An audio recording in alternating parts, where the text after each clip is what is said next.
Welcome to episode number 145. We have a very special guest with us today, Robbie. Hey! Welcome to the podcast. Thanks, guys. Appreciate you inviting me out. It's my first in person. We don't often have guests, so this is a very special occasion. So you told me where I want to start is, give us the broad overview of your life, and then we'll go back into the specifics, which you sort of just ran me through back there. Yeah, the quick overview: started career in finance. Really wanted to make money, be successful. That was like my main drive. It's like, I want to feel good. I want people to love me. I want to have nice things. And so obviously like finance is a career where I thought like, I'm going to make money fast. Hated that career. Did that for about 3 or 4 years, ended up quitting. And then I went into entrepreneurship and thought like, similar to you guys, I'm going to make a business. I'm going to get rich doing that.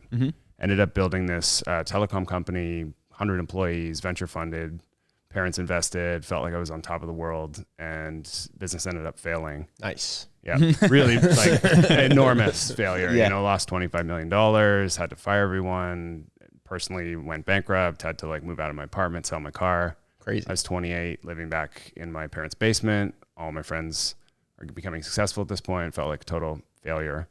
And during that time, I really like stimulation. I have ADHD, and so I like love extreme sports. And I got really into drugs as a way to cope with like the stress. And so I would go out on a Friday night and would like, alcohol, cocaine, and would disappear. And kind of had this rock bottom moment where I was like sitting in my parents' basement, just like nothing is working for me. Found out my girlfriend had cheated on me at the time, and just, it was like really hard. And so got into Tim Ferriss and just kind of thought like you no, do. Serious, right? Like I started listening to his podcast and was like, okay, if I can master my morning, I can master my day, and started, 5-minute gratitude journal and like headspace meditation. And in doing that, I realized like I need to change my surroundings. And so I ended up moving to Israel for a year. I'm not Jewish. I don't speak Hebrew. I just went there for an opportunity and tried to change my life. And there I learned about Vipassana meditation, 10-day meditation retreat, 10 hours per day, complete silence, really intensive thing. And over Christmas, I didn't have the money to fly home. So I was just like, you know what, I'm going to try this thing. And in that meditation was the first time I became really aware of my emotions. And so you think of calmer headspace, this is 2 years of calm in one sitting. And for meditation, most of my friends, it's like, oh, nothing's happening. I'm sitting, like, what am I supposed to be doing? And so for the first time after 3 days of sitting, these patterns come up, these emotions, right? Like, I'm not good enough. Why do I need these things to feel validation? And so all these unconscious habits that were driving me into things that didn't make me happy, I started to become aware of. At that retreat, I then learned about psychedelic medicines, which we can get into. I tried ayahuasca in Peru, which we can get into also, and became sober. And I've been sober from drugs and alcohol ever since. Wow. So six years now. Nice. After that, things just really turned around. Like I'm not a big like universe person, but we'll say it was kind of magic. So I got invited out to Silicon Valley from a friend. Ethereum was at $6. He's like, hey, you should come out and check out this crypto stuff.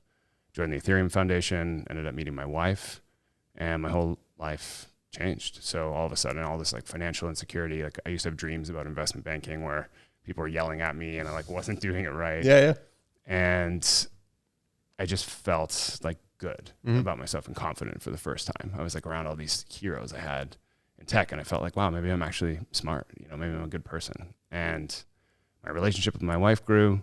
And then I started to get into like, okay, I really want to teach people about psychedelic medicines and meditation because they help me so much. So we have like meditation for staff. I would tell all these friends about retreats. While you're working at Ethereum, you're leading meditation for the Ethereum team. Yeah, exactly. And like teams that I worked with and, friends at home. And I would write these like huge, long journal posts that probably nobody read. Like, hey, you got to try this thing. It really makes change. And I just found meditation very difficult to get into. And so it's just not the best starting point. And most of my friends who tried it, like if people are listening, it's probably like, oh yeah, I had it. I tried it. I quit. I feel guilty about it. And then psychedelic medicines, what I realized, they're not the best starting point either. There's a lot of friction. They're illegal. It's expensive. It's like, is it safe? And then people who went on retreat, and so a lot of my friends who were still doing drugs are saying like, hey, this worked for you. Like, what did you do? And I'm like, I went on this retreat. And so they went and then came home and had these breakthroughs, right? Like, oh, I'm totally changed. I'm a new person.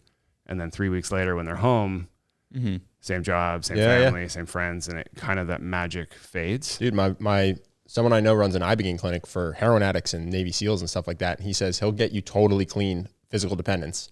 But if you go back to the same neighborhood, same friend group, he goes, you're just going to do heroin again for the same reason you did it the first time. So he clears these guys up. It's very expensive and it's very painful. Ibogaine's not easy. He goes, we got to get you to move now. Like that's the number one thing you have to do when you get home is just move neighborhoods and find new friends. Yeah. It's the only way to stay clean. I think there's a documentary called The Jungle Prescription by Gabor Mate, and he takes homeless people from Vancouver and takes them through ibogaine, and the relapse rate is like 95%. Wow. Yeah. So I just kind of saw that and I got a bit depressed because this stuff worked so well for me, but I couldn't like figure out how to get others into it. And then at the same time, I was always going to bathhouses. I love the bathhouse, like sauna, ice bath. I was at Ethereum living in Berlin and San Francisco. Every conference, we'd get a group of like 30 in WhatsApp and we would go. It was actually my first date with my wife. She's really healthy. She's into like Rhonda Patrick and Ben Greenfield. And she's like, yo, I've heard about these like ice baths. Yeah. This is like, I don't know why. I thought you were just going to say she's really hot. You're like, she's just really healthy. No, like, she's beautiful. She's nice flex. amazing. Good flex, Robbie. She like literally saved my life. Like I love her so much. She's actually pregnant now. I was telling you this morning. I'm so excited. Yeah, I had a lot of stories about that too, but she, so she was the one who got me into all this stuff. She's like, let's go do this ice bath on like our first date. And so we went to the back of the strip mall, random Russian bathhouse, like on the outskirts of the city, kind of felt like a massage parlor. We're like, what the fuck is this? And then we go in and like no phone. You do the ice bath, which we'll talk about the benefits later, but you immediately feel alive and that social anxiety is gone. And so for a social experience or date, it was incredible. Really good, yeah. Talked the whole time. And then after that, it just became a ritual that we did for years. And finally, when, I was living in Toronto and my shower didn't go cold enough, so we built an ice bath in my backyard and would just, leave it open for the neighbors. And every night we'd do ice bath, campfire, and it grew to 300-person community on WhatsApp, right? And just people had come out with a coffee and people would be like hanging out, using the ice bath, and it was awesome. Yeah. And then it got cold out. So, we live in Toronto where it's just brutal. And we bootstrapped our garage into a sauna and an ice bath and a tea room underground. And that grew to 2,000 people and like 20K a month in sales. I started to be like, this is insane. Yeah, that's wild. And at first we thought it was a meditation. First we thought it was a health tool, right? Because that's what everyone's saying, like reduce inflammation, boost the immune system. You hear like Ben Greenfield every day, like athletes, recovery. What we saw is it's actually an intro into meditation. And so it's like, for the first time, I'd have a lawyer come in, 45 years old, addicted to their phone, doesn't care about anything but like being successful. Bam, like, well, what happened? And so we started mixing other modalities. So sound bowls, subconscious reprogramming, different visualizations. And we saw like real emotion come out. And so we thought it was a meditation tool. And then after that, we realized it's actually a social, emotional like class. Yeah, that's the part I thought was cool is that you're making what you called the sober Soho house. Yeah, so it started just, we'd have 8 friends and be like, hey, what are you guys struggling with? People would be like, anger. I'm like, okay, well, let's do some anger programming tonight. So 8 people would come over. We'd have everyone think about a moment they were most angry. We'd go into the sauna, turn off the lights in the darkness and like play a giant drum and everyone would scream. And then again, you'd have people share like, what was the moment you were angry? And that kind of stuff is so rare in our society. You usually go out, you have your phone there, you're talking, like what sports, what's my job? Nobody's like, hey, when's the last time you were angry and why? And then you hear 7 other people share and you realize we all have like emotions that are universal.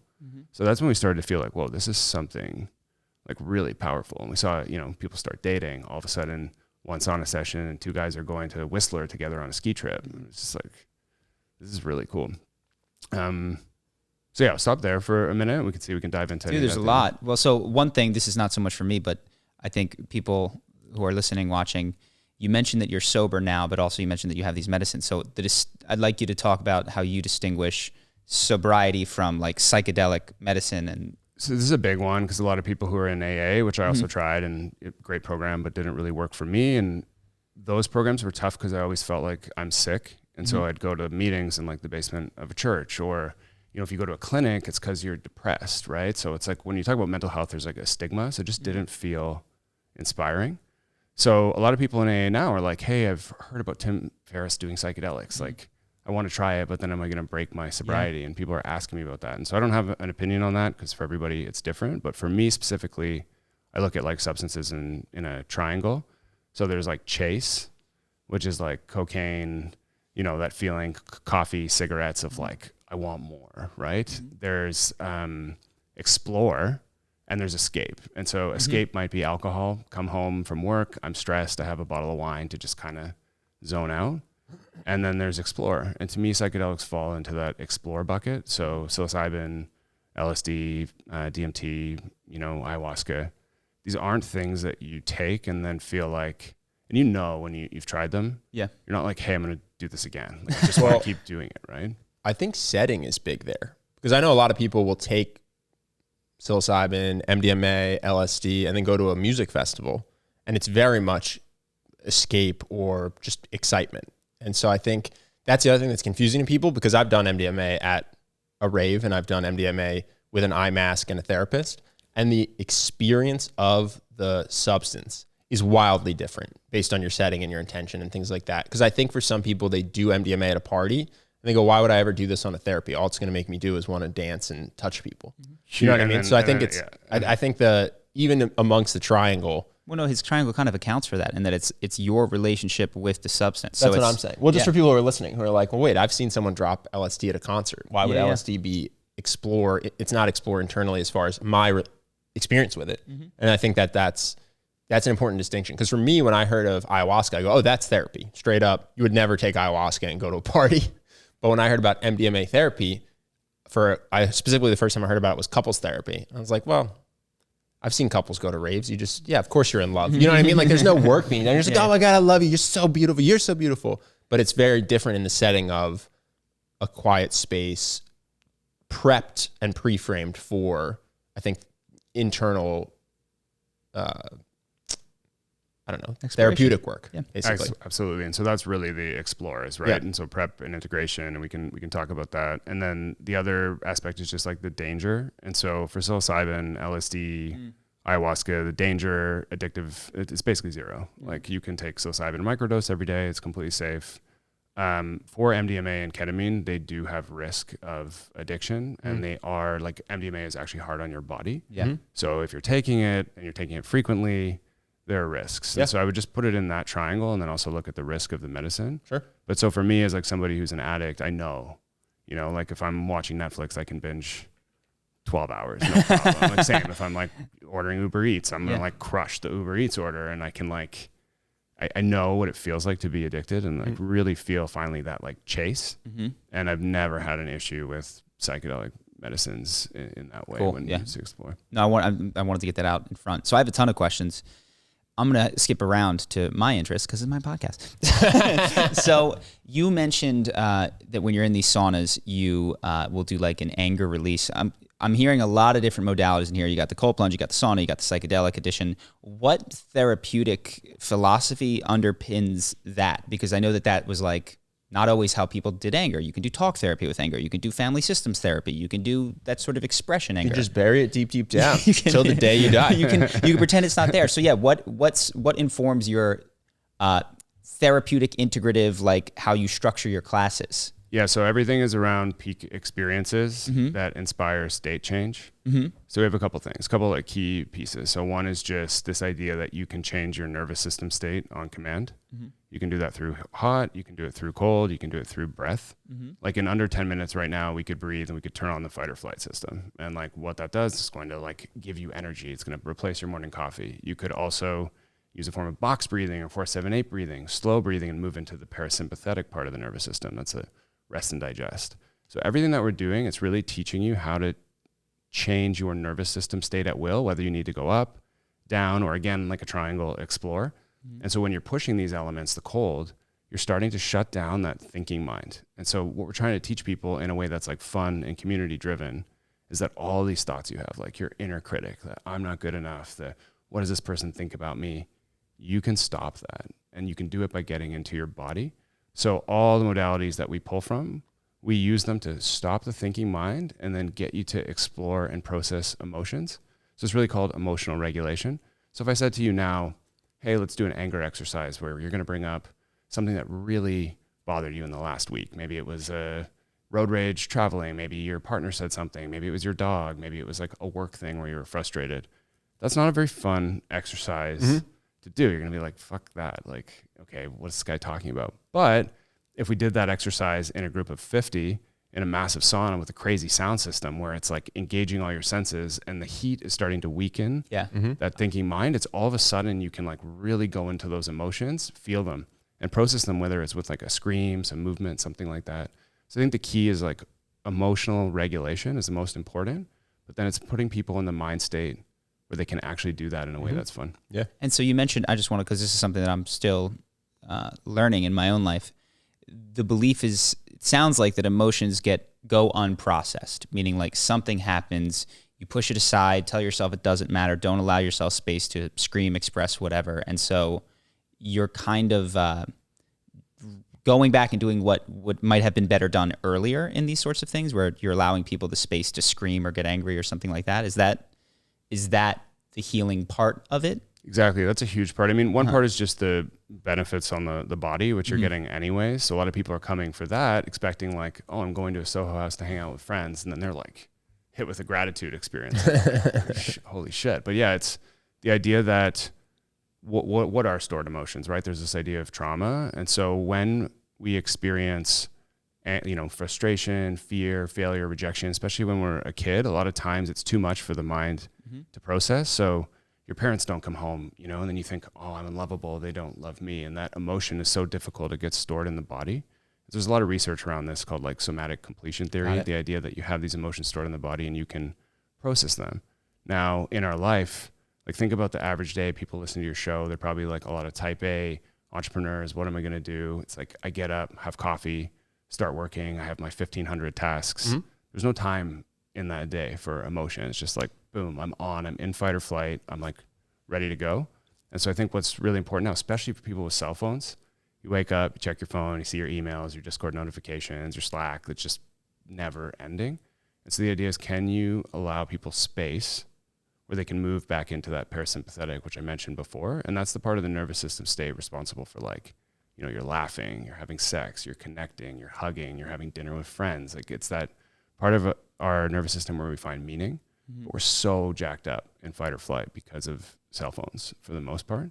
And so it's really just teaching people to like move over here, feel into their emotions, process them. And then we get people like to leave like, wow, I feel 100 pounds lighter. There was this thing that was like really hard that I'm letting go of. And there's a lot of parallels for this in the animal world. So if you see a gazelle attacked by a lion, fight or flight is triggered, they'll then escape and they'll just sit on the ground and shake. And so they're releasing the energy that's like been brought up. So it sounds like waking the tiger, whatever the body keeps its core type stuff is informing it. Okay. Exactly. No, yeah. And Gabor Mate, you obviously mentioned as well. I think it's interesting that you said, especially with cell phones. So in your opinion, you think the cell phone is causing that like as much or more than the childhood trauma or whatever it may be? It's hard to like rank. Like childhood trauma can be massive. That's going to inform your entire personality, right? Your entire belief system, most likely your behaviors. So there's a huge component there. But the other thing is just your nervous system state. And if you think of, we obviously love ancient practices, so breath, hot, cold. But if you think of 200 years ago, most of your life would be lived in boredom. You're kind of just there. You're existing in the world. Now, when's the last time you were bored?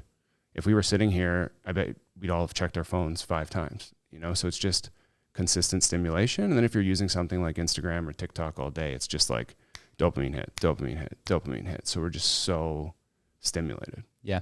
So one of the things that you mentioned, for instance, like I got a lot out of Tony Robbins early in my life. And then I found out later in my life that like something like 1 or 2% of the people that go to his events have any sort of lasting impact. And the ones that do, like all of my friends think he's amazing, but there's that elephant in the room of the 99%. It sounds like what you're trying to do is fix the problem that I've seen in every personal development program forever, which is you get these peak experiences, you get clarity on what you should do, ought to do, and then it doesn't go through. I'm curious if you guys have been able to track or see like what sort of programs lead to the most long-lasting, sustainable types of change? If you have any information on that. So I don't have like hard data, and it's just too early. We've got about 6,000 customers coming to the space, so it's still like early days. We've been open for about 3 months, but I do have in my network like 10 plus addicts that are now sober, and so I've seen 2 real big problems that we're kind of trying to solve. And the first is prep. So average person struggling with the cell phone, maybe doesn't like their job too much, consistently overwhelmed. Everyone you talk to, it's like, yeah, I'm so busy. You know, like life is hard. And that person isn't necessarily like, oh, I need to take psychedelic medicines. They're just like, I know I don't feel right, but I don't know why, because their living conditions are not the way we were meant to live, right? So life is like baseline difficult, like same temperature all day, sitting around, sedentary, not enough movement, probably poor food, no mental health component, overstimulated. So that person, like they don't even know they need something, right? Unless they have like a real huge trauma. So like loss of a job, death in the family, and then they maybe go seek addiction, then they go seek therapy. So this issue of how do you get these people who don't know they need something ready? And meditation and psychedelics just aren't the first step. And so what we found for those people is like Friday night birthday. You guys are hosting a party. Oh yeah, I want to go to this sauna and cool space with all my friends. And they come in and they do the ice bath and they're like, whoa, that was crazy. Then the next thing they do the breath work and are like, oh man, this is really interesting. There's like something here I should dig into. So that's really interesting. And then the second, and how we do that is with like a cool space. Like it feels beautiful. It's inspiring. It's not a clinic. You feel like, fuck yeah, I want to be in this space. Like, it makes me feel good, you know? And then also the experiences are fun. They're community driven. And then you can feel them in a single session. So unlike meditation, you get in the ice bath, like you feel it. You're it's there, undeniable. You're in it, right? Yeah. And then the second piece, which you mentioned, is integration. And so I've done a lot of this work too, you know, Landmark, Hoffman, like dark retreats, all these peak experiences. I like crave that stuff because have like the addict mentality. Like, yeah, I'm fucking going full on in a cave. I'm going to not speak or move for 12 days. But then you come back and it's like, okay, how do we make the change? And the change happened for me randomly. It happened because I met my wife, who's super healthy influence.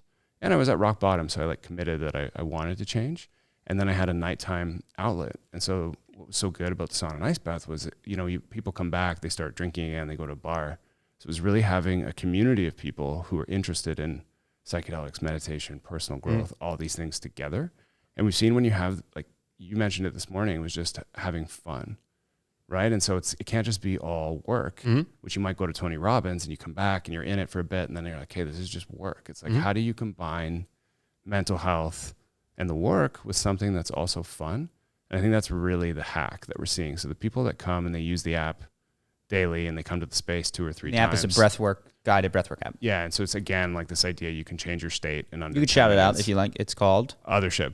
There you go. Yeah, there's 2-week free trial, and so it's 500 plus classes to either boost your state, so like give you that energy in the morning, to push the brake on the nervous system, or to explore deep emotion. So if you're doing these breathing patterns for 30 minutes, you're actually shutting down blood flow to the prefrontal cortex, the part of the brain that's like having all these negative thoughts, and your body will naturally start to process emotion. So if you're going through a breakup or you have some kind of COVID fatigue or strain, stuff like that, it's really great when you're like struggling with emotions and you want to process. So what we found is building a system where there's some daily work where you can just get 10 minutes of space. Like maybe you like to use the breathwork app when you're walking to your coffee. Maybe you listen to it while you're cooking. It's super easy, really nice music. Really? Yeah. Just background, like perfect breathing. So like you're working, you put on an hour set. And you get into a habit of having better breath. Exactly. Interesting, because I used Othership and I did holotropic, borderline psychedelic breathwork. So I can't imagine doing that while like I'm walking. That's like mid-trip hyperventilating. That's not the style of breathing. So it's more just you can choose that if you want to explore and you need to like process emotion, which we'll recommend once a week. You can choose like a daily up, which is that for like 6 minutes. You can choose a daily down. So after work, like 5 minutes where you want to move from work to parasympathetic rest and digest. And so we found if people do that a couple times a week, they come to the space twice a week, and they have the community to be accountable to, it's leading to real behavioral change. And so we call it the house of transformation. And like transformation is a big word, but all it means is lasting behavioral change. So that's kind of our goal, is really that you can, with no experience into any of this stuff, do this in a fun way and like make change. So I think for a lot of people, they would probably want to go to something like this, but you guys don't exist globally yet. So if someone's listening to this and they go, I think this is interesting, I like the idea of sauna and breath work and self-improvement and ice bath, what would you recommend to someone who's interested but solo? They don't have the community. Maybe they live near a lake, or they can fill a bath with ice from their freezer. They can get sauna at their gym, and they can get Othership on the phone. Like, what is a prescription or something for someone who's interested in doing this, either to be healthier or maybe to try to dip their toe into this borderline psychedelic transformational mental health stuff. Yeah, so before you get into the psychedelics, I think just the hot and cold and community is the most important piece. Because even if you go with the psychedelics, as we said, when you come back, if you're on your own, it's going to be really hard to make the change. I consider the breath work to be borderline psychedelic. That's what I mean. Like, I think the breath work is dipping the toe into that kind of experience. Got it. Okay, so a prescription would be, you know, in Toronto right now, there's been 4 separate WhatsApp groups of multi-hundred people that meet in the winter and plunge every morning. Community around it, completely free. You go out and meet with this group, you hang out, they become friends. And so the first thing is like, how do we start? An ice bath in a backyard and a fire pit. We built the ice bath by hand. You could even use, as we were talking about, a chest freezer, $200. You can bootstrap it, and it's find 4 of your friends and just say, hey, we're going to do ice bath nights or days. And I can guarantee in any city in the US, this will grow because you can feel it instantly. And like, we haven't done any marketing, like even just the first one, it grew to 300 people. And so I think if you're listening, instead of like trying to, you know, build your perfect morning routine and do your own ice bath and sauna on your own, it's try to find a group of people and have them come to your house, you know, get a trough, fill it with ice and water, have a little fire beside it and do the experience there. And so that's the easiest way. And what is a chest freezer? That's literally like a meat freezer? Yeah, like a refrigerator on the ground. Yeah, how do you caulk it or anything? You literally just, it comes, you fill it with water, you fill it with ice, and you hop in. You don't even need to fill it with ice because it just freezes the water. And so I mean, this, again, I'm like recommending this, whether it's safe or not. I've never heard of anything happening, but people recommend not doing that from an electrical standpoint. But I have like 10 friends who do it. And if you search online, like literally DIY on YouTube, DIY ice bath, you'll figure it out. There's just like 50 tutorials of like how to do this. Interesting. Let me ask about, you mentioned community. I see the hole there in most people's lives. And I also see that there's been, I think, a good-hearted attempt to provide community in a way that doesn't work. And what I mean is like, I know people who like go to these, 3 months, we're going to get on Zoom once a month and then meet and do mushrooms together and we're sisters for life. And there's, or we're going to go to Landmark, we're going to have a weekend together and we're brothers forever. And that is, I've seen people who don't know what a lifelong or a decade-long friend looks like be deceived by what our good intention promises of, we'll never be apart, we'll always be together. So I'm curious, it sounds like what you're doing allows for more organic community growth that isn't forced into a 48-hour span of just like crazy peak experience. But I'm curious how the community has developed and if you've thought of that at all, because that's been, I think, a huge hole that I've seen, and I haven't seen an effective solution to provide it for people. I think the best communities form around like a task or a game or something fun. And so you see it around, people play on a volleyball team together and they become friends, and it's around an activity that they like naturally want to do. And so something like a Landmark, this 48-hour thing, like you do it once. You're not like, let's go back and do it again. Well, Landmark tries to get you to go back. Right. They're all about that. Yeah. And so that's the whole other story. But maybe bring all your friends and family. But you guys were mentioning D&D. I bet you the community, like if you played D&D weekly because you're interested in the game, the friendships will naturally develop. So I think the main key to building community is having some type of experience that people want to do. And that's why you see it like sports, right? Yeah. Massive community around sports. People watch the games together. They watch them every season. They play together. So it's having like a baseline component where there's no pressure. And that's like the really awesome thing about Othership is, I want to go and do a hot and cold anyways. It's just there. And whether it's a class or I'm just going at night for a social to hang out, it's fantastic for my body. I'm not drinking alcohol. I'm not on my phone. And then we just let the connections happen organically because it's an amazing container for that. Yeah. And there's no, hey, you have to use the app or you have to do the emotional regulation. It's just very much also like a new generation of this stuff for me is like, there's no prescription, it's kind of, hey, this stuff worked for me. I like it. Some people might want to come and use the ice bath and sauna solo in the quiet. Yeah. Some want to come and party. Some want to go and do the deep like shares. And so you just kind of say, hey, here's all the different tools and tactics. Just use whichever ones you want in the way you want. And that's kind of allowed it to really grow organically. Like we did this thing, we had a free party on Saturday night. So we're trying to show people that 11 p.m. to 2 a.m., this is a whole new way to socialize. So we had a free party, 100 people come. And we wanted to give some love to our staff. So we got these robes for them. And we introduced them in front of like the entire 100 people and then had them do an ice bath together, 8 people. All 100 people are cheering. And we're having them visualize, like, remember, you know, the smiles of the customers that you put on their face, and everyone's just cheering for them.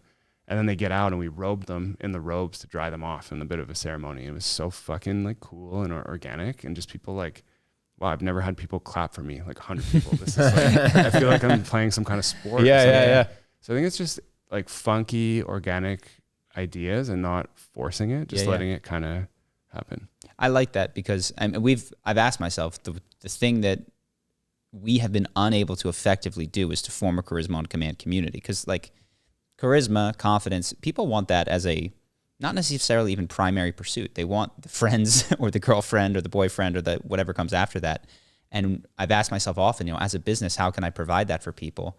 And we have been unable to, because I think what is missing is the organic campfire style thing that people gather around and then make their own friends. We thought about maybe we'll pair people up. And it's like, yeah, but you don't make a friend by being like forced into like, this is your friend unless now. it's your college roommate. In which case, maybe. Unless it's your college not roommate. my college roommate. You know what I mean? Like, it's a rare thing that happens. So I think the in-person, well, not even the in-person, just the opt-in as much as you like nature of the community seems very important, with lots of different opportunities for people to choose their level of engagement. I like that. Yeah, and then like a purpose, right? So it's hard, like I've seen a lot of these groups where people meet and they share, and I've done a bunch of like men's circles and emotional work, and it's always before I'm like, you know, it's on Zoom, I don't want to do this thing, I'm gonna have to share, and then after I share I feel good, but there's like such Friction, a barrier. Sure. Whereas if I was to get on and say, hey, we're gonna play this awesome game with all of our friends, oh, okay, like the game's gonna be fun, and then the friendship develops. So it's just having that unit of thing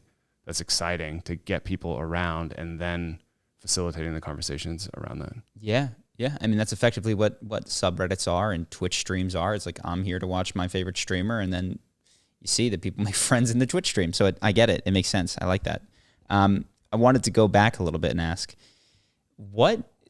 there's a period in your story where like, and then I got a job at Ethereum, and then this awesome woman liked me. And so I'm curious, like, what did you do at Ethereum, and what did Ethereum and your wife see in you? Because the way that the story sounded, it was like you were lost at that period of time. So I think before, everything was around like money, you know, and like I had this deep fear of being financially, like having money. And so it was exacerbated by like losing my job in finance and then starting this company and like kind of going broke. And I was just always had this, like, I can't afford something and I'm scared. And so it was very much like driven towards like, how do I fix that? And after the ayahuasca, that kind of fell away. So a lot of stuff came up for me of like being bullied as a kid, and like, you know, my mom yelling at me, and like these different experiences when I was young and felt unsafe. And like the first time I ever used drugs, like I remembered smoking the cigarette in like grade 7 to be cool in a bathroom, like kids were smoking, and I was like, yeah, I'll do it. And that's why I was using drugs and alcohol. I was like, hey, I felt it was cool. And so I let go of all that stuff. And after that time, when I came back, you have that window, you know, that like month, 2 months, 3 months when you're like, yeah, I just feel great. I feel happy. I'm going to change. And in that time, I was like, okay, instead of going after money, I'm just going to be around really good people. I've seen that work out. I'm going to try to be around people who are like interested, curious, doing something interesting. And so my friend said, hey, come out and check out crypto. And so I went and I lived on his couch in San Francisco. And, you know, so I just started going to all these Ethereum meetups. And I literally, for them, probably talked to 1,000 people in their portfolio across the space, learning like what were all these different protocols, how did it work, setting up events. Did you know anything? Like, what is your background? Were you a programmer or like? So I'd run a tech company before. Oh, God. Okay. So but I'm not an engineer, so I don't have a technical background, but I'd been startups for, 6 years prior and had done like product management and raised funds and stuff. But that's kind of why they brought me in. They were like, hey, you've ran a business. A lot of these people they're just 2 engineers that have an idea, and like, can you help them think through what building the product would be like? Yeah. And so I just talked to thousands of people and was super friendly and like helping people, networking, connecting them. And then I started doing a whole bunch of stuff like events for Ethereum and interviewing developers, finding out what they needed, and then would like relay that to the Ethereum Foundation. This is before you were hired. Yeah.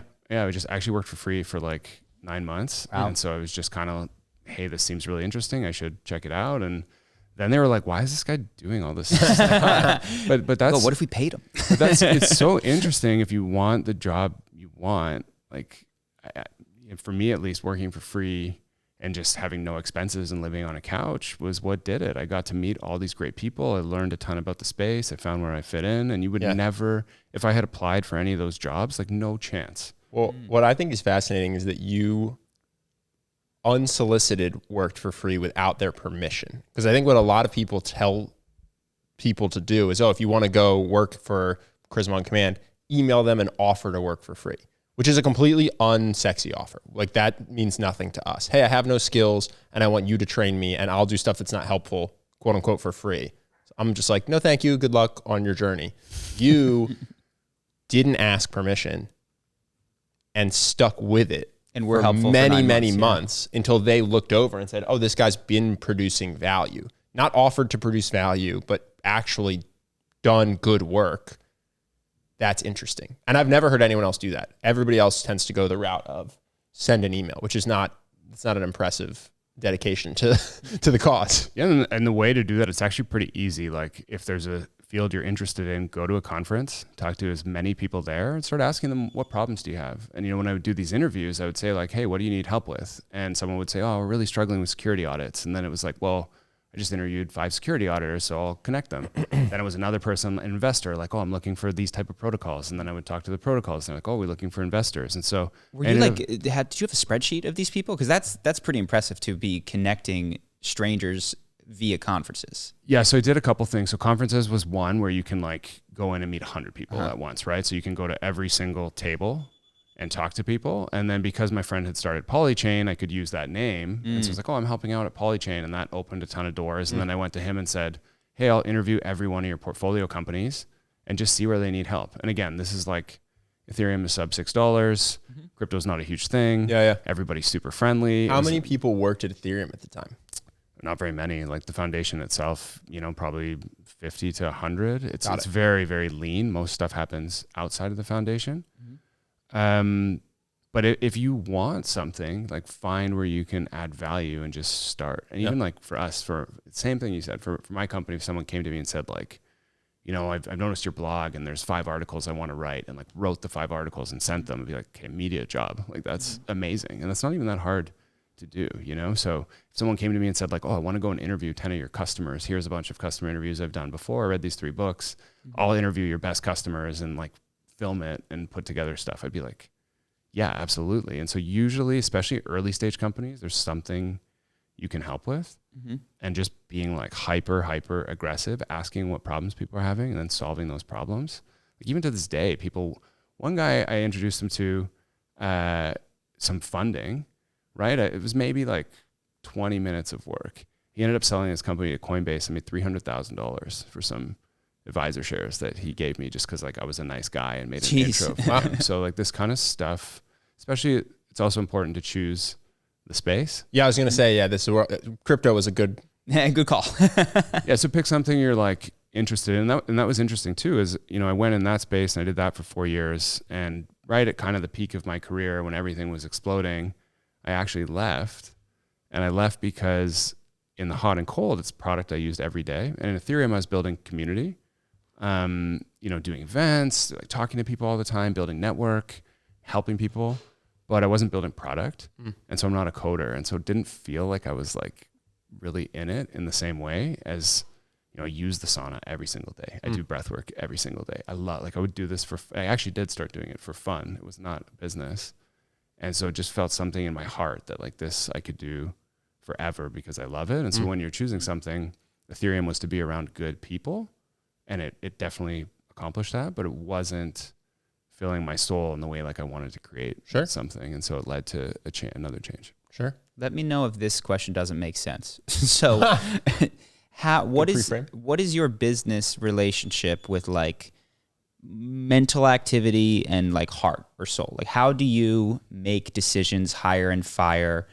That's something that I, after a recent NDMA experience, I'm asking myself. And I got the impression I was like, I'm way too heady in business, and I would actually make better business decisions if I don't want to say winged it, but it feels to my head like I'm winging it a little bit. And it's letting go of that mental control and being like, this feels right. So I'm curious what your relationship is with that intuitive knowing and with the spreadsheet knowing, and how you think about that inside of a business? It's a tough balance. And so the heart one is really interesting because that was harder traditionally for me to access. I was very like type A investment banker, like, I thought even until I was 30, I thought like, oh, I'm an operator. I'm like a numbers person. I'm just like a drone, I'm not a creative person at all. And then it was only when I started doing meditation, psychedelic work, and like I felt more and more like this inner child and this play come out. And I started designing ice bath classes, and that was like the funnest thing for me. And I was designing breathworks and these giant like breathwork concerts that were throwing out, and there was so much passion there. And then when I'm in the space, like one thing that's really helped me is I'm starting to get overwhelmed with like all the stuff we're doing. And like you said, the head stuff is coming in. So now it's like raising money, opening new spaces, signing leases, building a community. Like it's fucking intense. Yeah, we won't say who, but Robbie and I, we've been talking off air about it's very, we have a mutual friend who got pulled into that. It's very easy when you start a heart-centered business to get pulled into that's a really prestigious fund that's interested in me. Like, that's, you know what I mean? It's that's a huge valuation. It's tough to stay in your heart, even if you found it from your heart. Yeah. And your role changes. Like now I don't get to facilitate that much anymore. So like I'm excited because I'm in LA to facilitate. So it's like wonderful. But what I'll do is I'll just go into the space and I'll sit there with people and I'll watch them and I'll see them smiling and I'll hear them be like, wow, this is amazing. I'll read our reviews. I'll do customer interviews with people who've used the app 200 times. And I'll just listen to them. And then I'm like, fuck yeah, this is why I'm doing this. Because I'm, being vulnerable, like, I have ego too. I'm always wanted to be successful, now it's happening. And so part of me is like, open in like these cities and grow. And like, you built this thing as this Canadian kid, open in the US on the big stage and like compete. And so it's very hard to not grasp at that, but it feels like in your head, it feels like greedy. And so when I feel that happening too much, it's just like, go be with the customers. And then I feel like way better. Or we'll do something with our team. And so we did something, this is epic, like maybe one of the best experiences of my life last weekend. So we're designing a new space, and we're like, hey, we want space to be amazing. So how do we create it? And so we all did a 15-star experience. We got it from Brian Chesky at Airbnb, and you write through like 3-hour experience.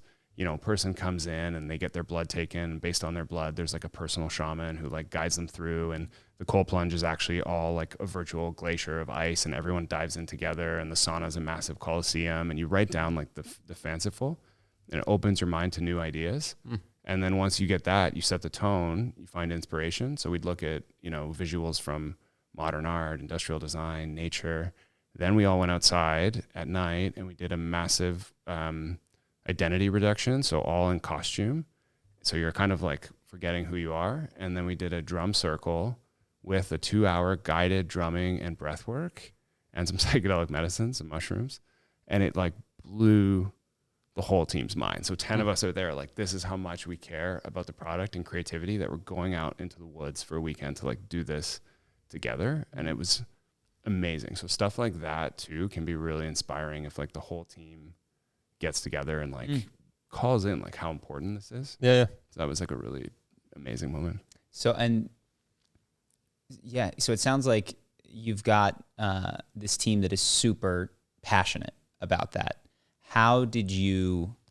Is that by virtue of the fact like it was this almost? I don't want to reduce it to this, but it was a build it and they will come type thing where you built this thing in your backyard, 300, then 2,000 people show up. I imagine some of them became your first employees. Yeah. So myself, my wife, it's 5 best friends as co-founders, and all 5 of us like have our story with this stuff. So myself and my wife have been doing it for like 5 years. It like helped with my sobriety. It's like who I am as a person. My 2 co-founders who actually design all the programming and lead all the content on the app, musicians, burners, they lived in Europe and trained to be sauna professionals and have brought it back North America. So it's like their lifeblood. They met in the sauna. And then my 5th partner was a hospitality nightclub owner, restaurateur. And then he also had struggles with alcohol, and so has now become sober as well. So it was like the 5 of us were so passionate. This is all we want to do. We went to 70 bathhouses in advance to like noting the saunas, taking pictures of everything because we care so much. And I think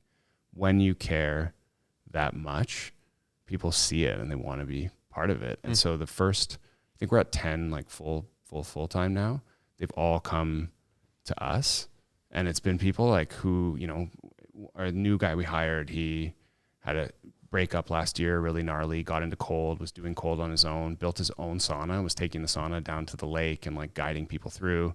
And he just reached out saying like, hey, what you're doing is amazing. And we're so like, he finds you because he's, and you become like a beacon for that type of a person to track down. Exactly. And then you just go and say like how passionate you are about this stuff all the time. And so that's, you know, telling that story and just Gets sharing it guy to be authentically like, this is my gets spot. those people. And then those people are like, they're hyped, you know, and that's kind of what we want to see is almost that like, you know, fervor. Yeah, exactly. Looking for zealots. That's A cult-like obsession. Oh, but that's like, you know, so this employee moved from the country right beside our space, and he's in there like 6 days a week because he just loves it, and it's changed his life. And so I'm looking for where are the 100 other people that like cold and breath have changed their life. Like if you're listening, like reach out. If that's hypes you up, then everybody's in it together. So I think that makes a huge difference. You have mentioned a couple of the, you know, the breath, the cold. How do you think about for whom and what the benefit of these different modalities and medicines is? Because I've tried to break down what I see as the difference between MDMA, psilocybin, ayahuasca, 5-MeO, DMT. You've got a wider range of experiences. So can you, I don't know, starting at like the introduction you sort of mentioned could be cold and hot. Can you walk us to why people might want to do different things for different impacts in their life or different exploration experiences? Yeah, I think the most accessible is the hot and cold. It's legal. It's fun. The space is amazing. You can come in for a social experience, as we said, and then these like subtle benefits come after.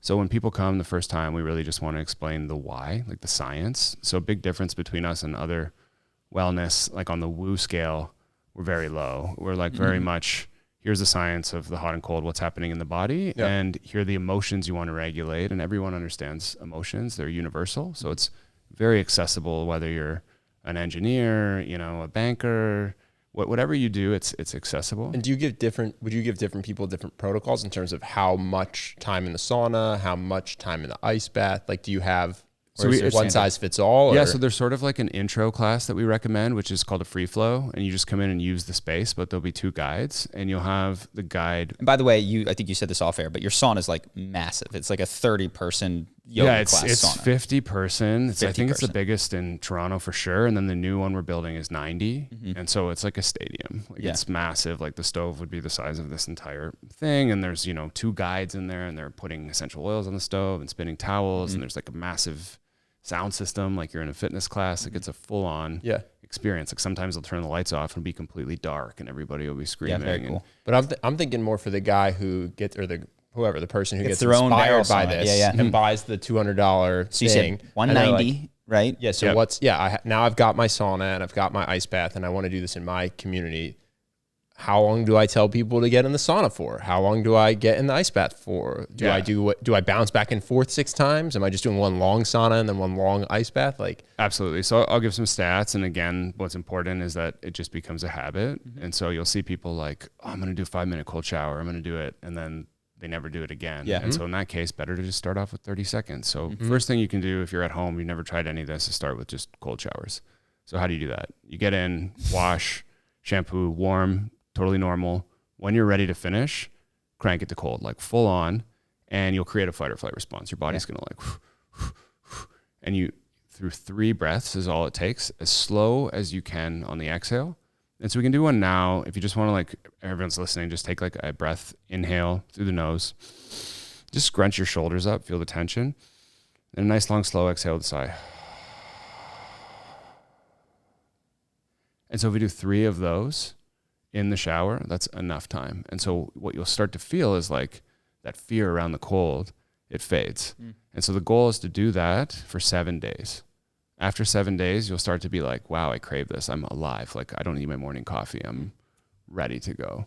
And so that's kind of how we'd get somebody started. And then we'd also explain the why, like, why am I doing this thing? And so you're, as I said, tripling norepinephrine in the brain. It's a neurotransmitter responsible for mood, attention, vigilance. It's your body saying like, this could be dangerous, so be aware. So that inner critic we mentioned, those thoughts, they all fade away as you get completely present. You're in a meditative state physiologically. And so you don't have to spend all the time, you know, focused on awareness. You can just like, boom, get into it. And that for a lot of people, it's the first time they've been in that state of just not thinking. And so we explain the norepinephrine boost, makes you feel like you're alive, boosts your mood. We explain the reduction in inflammation. There's 2 things that people that live to 100 have in common. One is low inflammation scores, and the other is strong immune system. The cold helps with both. It's why you see athletes after CrossFit using colds get reduced inflammation system-wide, like massively. And inflammation is the cause of 70% of age-related diseases. And then for immune system, they've done studies on winter swimmers and have seen doubling of white blood cells, which are like the strength of the immune system. So we kind of explain that. And then there's a ton of other benefits, like it improves your metabolism, your body's ability to burn stored fat. So it's great for like body composition, and it boosts your antioxidants. So there's just like all this science around the benefits of cold. It's the same as benefits of fasting. You're putting your body through healthy stress, and that healthy stress makes you stronger. So it's like, okay, I get it. Like Andrew Huberman's talking about this, Rhonda Patrick, the best performance coaches in the world. Okay, it's good for me. So that's the first thing to understand. The next thing would be the 7-day. Well, can I hop in? So you start with the cold shower. Where do you get to? Because I assume at some point, like 2 hours in the cold, hypothermia, you're losing your feet, you have frostbite. Like it's not something you just want to power through with willpower forever, I assume. No. So let's say I get like a real legit cold plunge going. I start with a cold shower and then I end with what? What's my cold plunge in my house? What's the temperature? What's my goal to work up to? Yeah. So the goal, like for us, we start you with 2 minutes, and 2 minutes is fine. Honestly, I'm like 6 years in of daily cold, and 2 minutes is fine for me. It's also not an ego thing. Like people will start coming and be like, I did 4, I'm going to do 6. I did 8, I'm going to do 10. Oh, I'm just thinking if you're excited about the health benefits, you're like, oh, I want to live to 100. You're legit going to get the health. You're going to get the neuroepinephrine boost within 30 seconds. Okay. Like even in a cold shower, you're going to get it. The amount can switch based on a number of things. So one is water. The density is much greater than air. So cold is more powerful than like a cryo tank. 2 is how cold the water is. So I like it 32 to like 37, let's say, is the range where I like to be in. Warmer than that, it's a bit of a different experience. And then the depth. So if your vagus nerve connects your brain to your organs in your neck. So if your vagus nerve is in, it's going to be even significantly more. And then the 4th thing you can do is like dunk your head. So before I'm like 5 minutes plunge, like my standard plunge now after doing this forever is 1 head dunk, stay in for about 2 minutes, end on a head dunk. That's it. Got it. Takes me about 30 seconds to a minute to get to like the bliss point. That's the point when norepinephrine boost has happened and your body doesn't feel cold anymore. You're kind of like, and it won't happen the first time because you're just like, this is insane. What's happening? Oh my God. Once you learn to relax, you kind of get to that point and you're just in full state of flow. So I say 30 seconds to 1 minute to get to that bliss point, that state of flow. And then another minute where you can do real work. So you're in the state of flow. Like what emotion do you want to focus on? You know, so I'll remember a moment holding my wife's hand.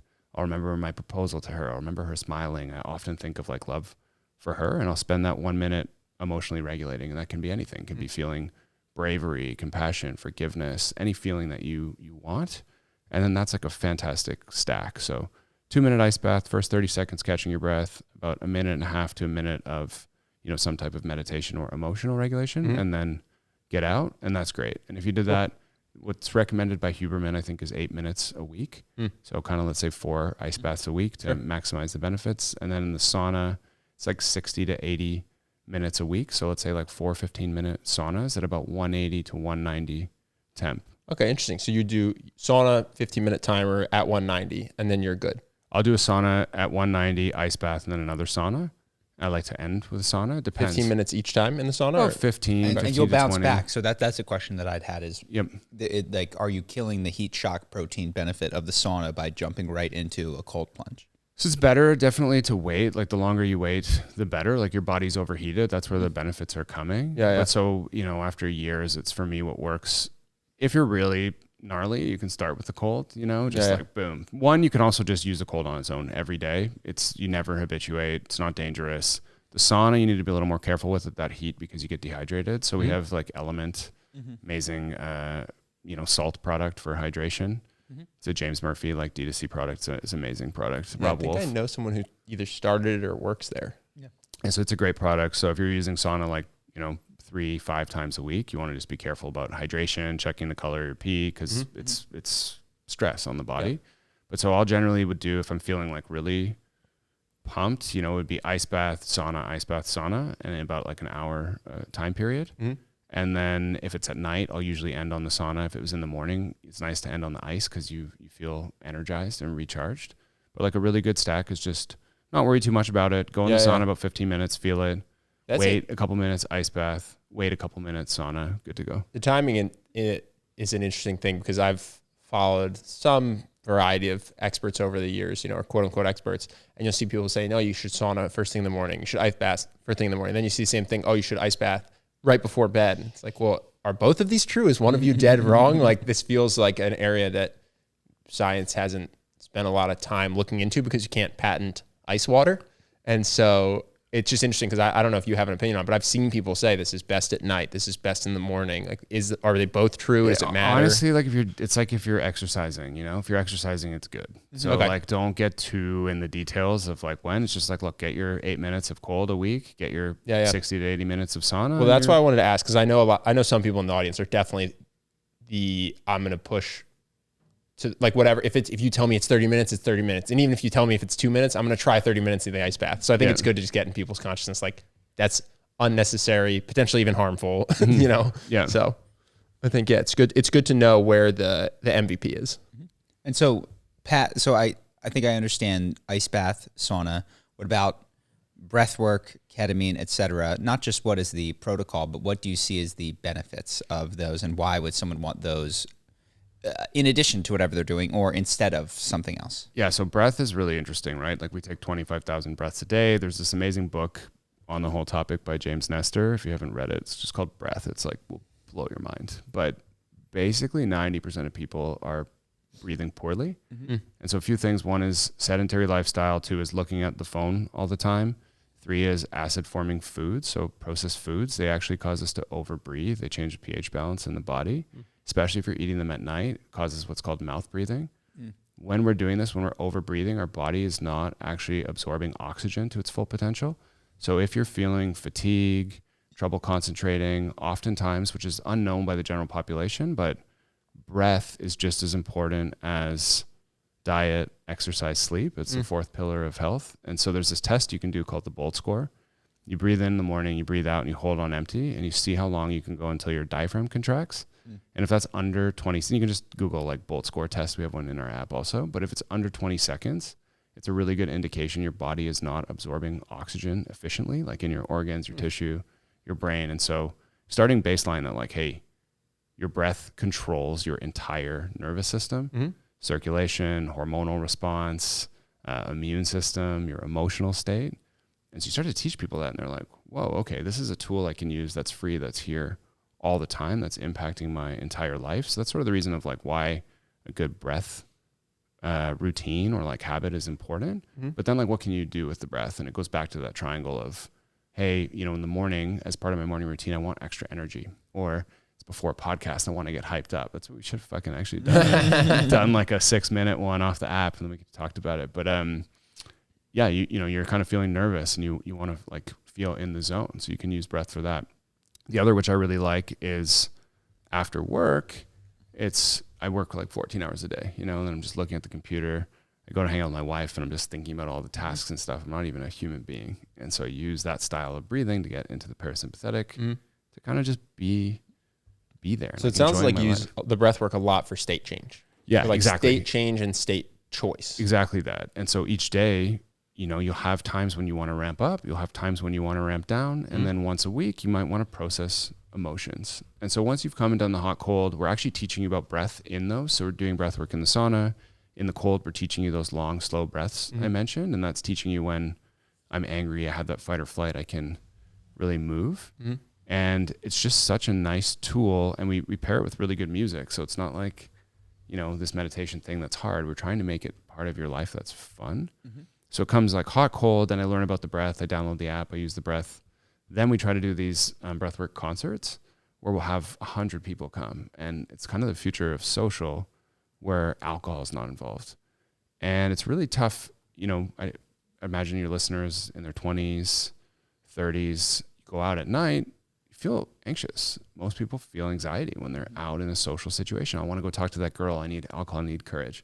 I want to go like my friends, I want to be the cool guy. Like, there's anxiety around that. So it's hard to go out and just have nothing.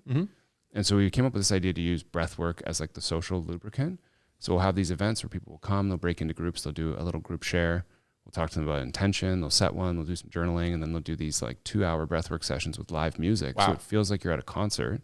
You have eye mask on, essential oils going. It's like a beautiful kind of 2 hours. Yeah. It's kind of like, it's got some movement. It's crazy. It's like a Cirque du Soleil style experience. And then at the end, you share with everybody, and then it turns into a party. And so people leave, they don't drink, they feel great, they actually connect because they're sharing. So that would be like the next kind of piece in the funnel. So if you like, ice bath, sauna, breathworking group. And then what we found naturally is people start being like, yo, I've heard all these people in the space talking about psychedelics. Like, what's the deal? Or like, I heard this guy went on a meditation retreat. And we then let the community inspire each other. So maybe you'll learn about doing a fast. Maybe you'll learn about doing some type of like stress challenge. And so it's really just getting the intro and then letting the community take it from there. Got it. And do you personally have once you get into the psychedelic part of it, not regimen, but like particular use case for ketamine versus psilocybin versus MDMA or something like that? Yeah, for me, I've slowed on the psychedelic medicines quite a bit. And so I was doing them a lot when I started, and now I'll do a deep dive like once, twice a year. And so a deep dive for me would be like 5 grams psilocybin, facilitator, intention, therapy session before, one-on-one, blindfolds. Yeah. He's incredible. He'll do all kinds of like sound and different stuff and just really hold the space. And then every once in a while, like, if it's been probably 2.5 years now, I'm going in August to call in fatherhood. And so I've booked a private ayahuasca retreat in Costa Rica with 10 friends and a therapist who's actually coming. We're going to do like 5 hours of therapy each day around the ayahuasca. And so those deep dives are like once a year, once every 6 months. Huge life milestone things. Yeah. And you can feel when you need them also, like when you start to feel like, hey, I'm really drinking a lot of coffee, maybe I'm smoking a vape, maybe I'm like, not eating lunch and my workouts have dropped and I'm just thinking about work. It's like, okay, you need some kind of pattern interrupt, and it doesn't have to be psychedelics. It could be a weekend in nature, but just like some time off your phone. So my stack is like once a year, one of those complete timeouts, whether it's a meditation retreat, dark retreat, nature retreat, whatever. There's like 1 week per year.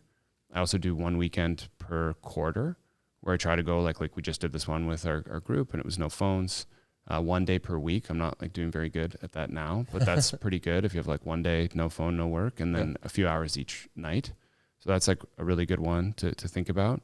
Then in terms of MDMA, got this one from a friend that we both know, but so kind of once a year, a nice thing to do is write up little frustrations you have, keep them in a journal, and then do the MDMA with your partner and just chat through with her about like these actual things, like you mentioned, doing the work, So it's like not like, hey, we're taking MDMA and going to a dance party, which is fine. But it's more like work around it. And so that one is kind of like, do we need this in our relationship? And then in terms of recreation, I'll also use psychedelics for recreation. So I'll sometimes pair ketamine with breath work personally. Really helps me to go deep, but it's not scary in the same way. Like if I'm going to a psilocybin experience, I'm like not feeling good about it. I know that I'm going to go into these traumas. I've really type A personality. My mind is so tightly wound. So it's like hard for me to let go. So I get like this ayahuasca retreat. I'm just already, I would be nervous too. Yeah. Like I didn't want to go. And then my wife was like, no, you have to go. Like the baby's coming. It changes your personality. Like it makes you more present and loving. Like she put her foot down and I was like, oh, it's not really aligning. She's like, no, it's aligning. Yeah, and then sometimes like I'll do psilocybin microdoses if we were going to maybe go to a dance party or something like that. Like we did some on the weekend with the drum circle I mentioned. So I think it's a personal thing, and just thinking of whether it's recreation or deep work and what the deep work is. Got it. Awesome. Is there anything else that you wanted to ask? Do you guys want to turn the song on? Yeah, let's do it. Awesome. Well, before we sign off, is there anything that you feel like that we didn't get to touch? I did have a question actually. This will go live on Friday. You have events in LA. Yeah. Are any of them not sold out? Yeah, there's you just have to message me personally. Okay. You can put my email or like DM me on Twitter, and if people want to come, we have space for sure. What's your Twitter? Robbie Bent 1. Robbie Bent 1. If you guys want to go, and what is it? What is the event? events are these breathwork concerts I had mentioned. Cool. But do you want to just give a little 1 minute pitch? You were talking to me about you're going out into the desert. There's Diplo music. Oh, that one's full. That one's full. Yeah, that one's over the weekend. It's that sounded sick. Yeah, it's this crew called Secular Sabbath out of LA, and it's a bunch of musicians that have sort of transitioned from festivals to music as a meditation experience. And so they do these 24-hour listening parties where 15 different DJs will come and mix ambient music live with live instrumentation. And then around that, there's, breath work, ice baths, tea ceremonies. And it's sort of a new way for people to connect without alcohol. And who are the musicians? Musicians are Rye, I think Flume, Diplo are part of the crew. I don't know if they'll be there this weekend. Rye for sure. And then, there's a whole bunch of other ambient artists. Wow, that's such. But yeah, the group is Secular Sabbath for people that want to check it out. They have a membership platform, and it's pretty cool. Cool. LA only, but if people are in LA or they want to travel to LA, Robbie will be here for another week after this goes live. So.